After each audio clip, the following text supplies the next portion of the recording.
Ta niche, c'est toi-même. Ma niche, c'est moi. Si tu commences YouTube aujourd'hui, ne fais pas les mêmes conneries.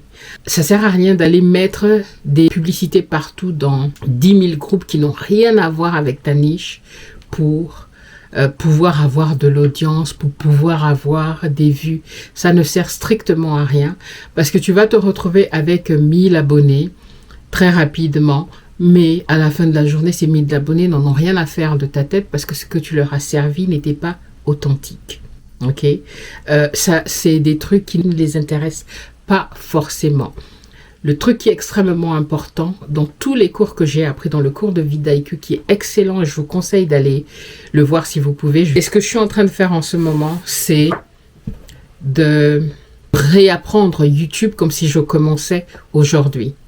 Parce que j'ai fait toutes les erreurs possibles et imaginables au début de cette chaîne, si bien que à ce jour, je n'ai toujours pas atteint l'objectif d'avoir les 4000 heures de visionnage, malgré les 100 vidéos que j'ai sur la chaîne. Et en tout, je pense qu'il y a 200 et quelques à cause des shorts. Ok, donc ça prouve bien que il y a quelque chose qui ne va pas. D'accord, je n'atteins pas la bonne audience.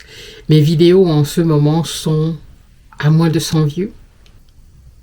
Il y a forcément un problème. J'ai 1600 abonnés. Ça t'apprend vraiment à dessiner ton avatar. Je ne comprenais pas ça au début.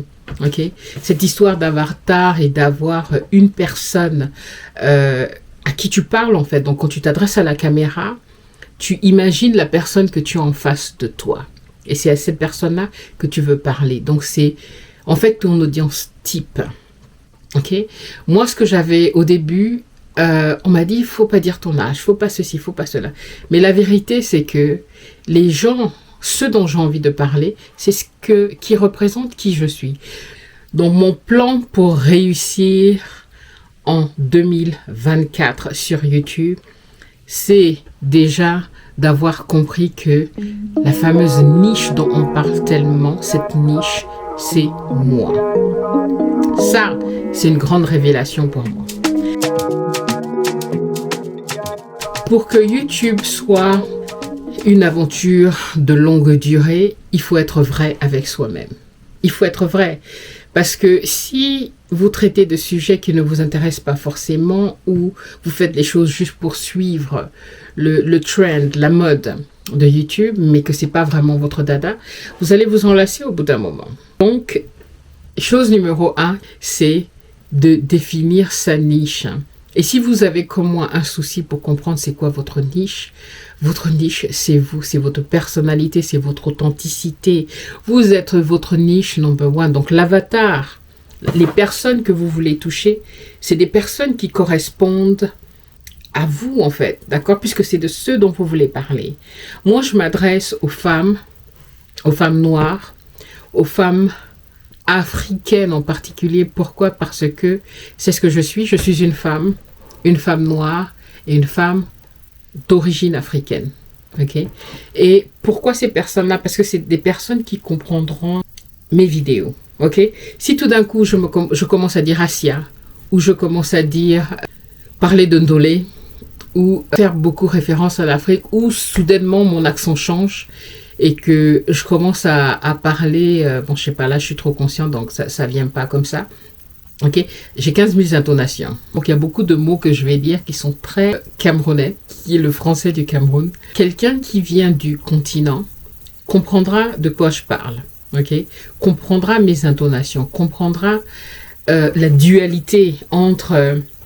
être, comme on nous appelle les benguistes, qui essayent de jongler entre toutes ces cultures et de vraiment être soi-même. Donc, le type de personnes que je veux attirer sur la chaîne, c'est des personnes qui comprennent qui je suis, qui comprennent la dualité de ce que je suis.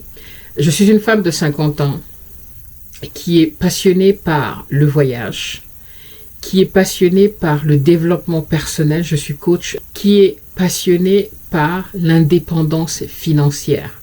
Je ne suis pas quelqu'un qui aime le 9 to 5, comme on dit en anglais, c'est-à-dire de 9h à 17h ou de 8h à 17h dans un bureau, avoir un patron. Oh, Lord Jesus, non. Ça fait très longtemps que je n'ai pas fait ça. Et donc, c'est ce type de personne que je veux attirer sur la chaîne. En fait, je suis dans cette partie de ma vie où mes enfants sont grands. Ok, et je peux maintenant décider de prendre un billet aujourd'hui et aller où je veux. Ok, mais il y a beaucoup qui vont pas comprendre ça. Parce que pour beaucoup de femmes encore de ma génération, un rôle où elle n'a pas le droit d'avoir ses propres désirs, ses propres rêves, elle doit être au service de la famille. Et non, il y a très longtemps ça, ok.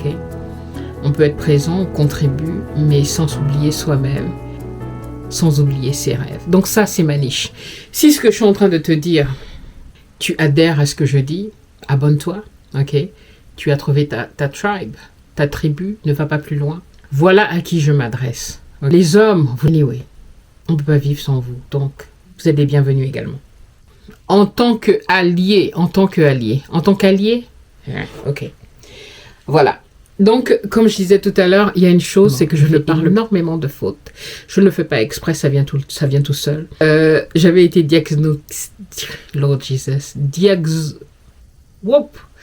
diagnostiquée dyslexique, entre autres, et les mots, en fait, arrivent en désordre dans ma tête, très souvent. Et puis des fois, je parle avant même que le mot se soit formulé et je peux dire le contraire, une chose et son contraire. Si c'est un trait de caractère qui vous stresse, dans ce cas, désolé. C'est quelque chose que j'ai appris à accepter. Très souvent, je ne finis pas mes phrases, vous allez remarquer. C'est une de mes sœurs qui m'a fait remarquer. Je vais commencer à parler de quelque chose et subitement, quelque chose vient dans ma tête et je commence à parler d'autre chose. Je fais de mon mieux. Ok, donc voilà qui est ma niche.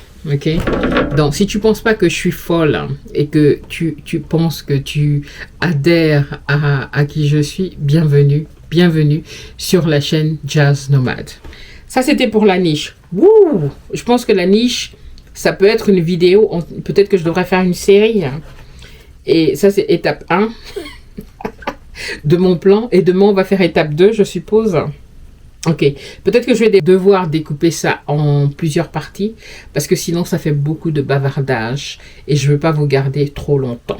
J'avais employé pas mal de personnes pour m'aider à faire des micro-trottoirs à un moment donné pour pouvoir toucher plus de monde. Ça m'a coûté énormément d'argent dans cette première année, mais le résultat, vous l'avez vu, il est égal à 0. Il y a des personnes pour qui... Bon, pas égal à 0, je suis dure. La vérité, c'est qu'il y a des personnes qui n'ont pas, par exemple, les moyens que j'avais pour pouvoir embaucher une équipe, pour faire les micro-trottoirs et m'aider à avoir plus de contenu. Je ne dis pas qu'il ne faut pas déléguer au bout d'un moment quand ça devient trop. Mais avant de déléguer, il faut déjà apprendre soi-même le business de YouTube. Ce qui veut dire qu'au moment où après on délègue, on sait exactement là où on va. Okay? Parce que de déléguer alors qu'on n'a pas vraiment une vision claire du business qu'on veut créer, ça ne marche pas. Plutôt que d'essayer de faire des messages tellement vastes pour que ça puisse... toucher tout le monde, à la fin ça ne touchait personne. Et ça, ils vous le disent beaucoup dans tous les cours en ligne. Donc, la manière dont j'ai décidé de reprendre ma chaîne, de la recommencer à 0, comme si je faisais ma première vidéo en janvier 2024. Depuis quelques semaines, j'ai commencé à apprendre sur le programme de VidIQ. Et c'est une extension qui est gratuite comme TubeBuddy. Mais je préfère VidIQ. J'utilise les deux, mais VidIQ est beaucoup plus simple pour moi à comprendre. Et dans ce programme, ça vous montre vraiment comment débuter la chaîne du début à la fin. Donc ça, c'est comment réussir sur YouTube. C'est step numéro 1, c'est d'être authentique, d'être toi-même. Donc ma niche, c'est moi. Il est vrai que beaucoup de personnes qui se sont inscrites par rapport au micro-trottoir, qui est le gros en fait de la chaîne. Okay? La chaîne était sur les micro-trottoirs, ça a été faire parler tout le monde sauf moi. Sauf qu'aujourd'hui, revirement de situation, ok, pour faire YouTube, il faut pouvoir créer une brand Et cette brand, quand c'est que des micro-trottoirs, ou surtout la personne qui a la chaîne n'est pas présente, l'audience a du mal à s'identifier parce qu'il n'y a vraiment personne auprès de qui s'identifier, il y a trop de personnes. Ok? Donc j'ai décidé de changer les choses. À la fin de la journée, je me suis prise au jeu parce que j'adore le jeu YouTube. J'aime être devant la caméra, j'aime pouvoir vous parler. Je suis une introverte, je passe 90% de mon temps seule. Jusqu'ici, je parlais à ChatGPT tout le temps, comme mon friend, ok? Mais maintenant, je vous ai vous, donc forcément, ça devient addictif et j'ai envie de vous parler tous les jours. Donc, trêve de plaisanterie, mais c'est la vérité, hein.